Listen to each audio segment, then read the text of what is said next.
ওরা কেন মধ্যরাত্রে পুলিশকে না জানিয়ে যাচ্ছে? নিয়ম হচ্ছে পুলিশকে, লোকাল পুলিশকে জানিয়ে যাওয়া।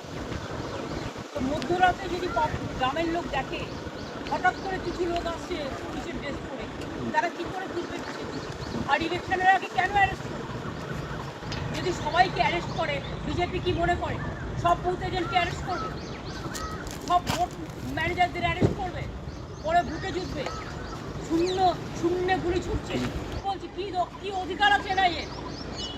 শুধু বিজেপিকে সাপোর্ট দেওয়ার জন্য। বিজেপি নোংরামি খেলা খেলছে, আমরা সারা পৃথিবীতে আওয়াজ করি। देखिए, बंगाल में कभी सीबीआई, कभी ईडी, कभी एनआई पर अगर यहां के गुंडे लोग सरकार की मदद से हमलावर हो तो इनको हम घोर निंदा करते हैं। एनआई, ईडी, सीबीआई सही करे या गलत करे अलग बात है।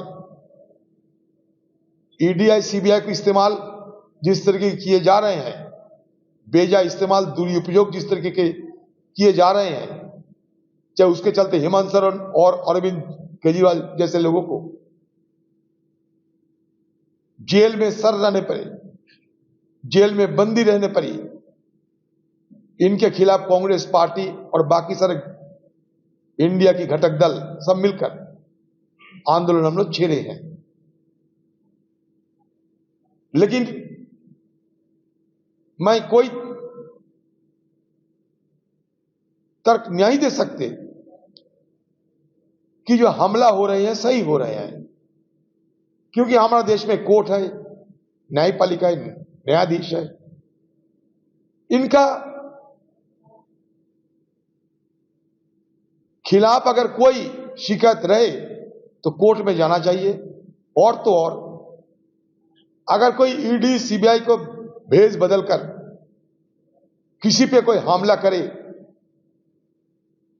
तो ये फर्ज सुबह की पुलिस वालों को बनते हैं कि वो इनको रोके, जरूरत पड़े तो इनको भी हिरासत में ले सकते हैं।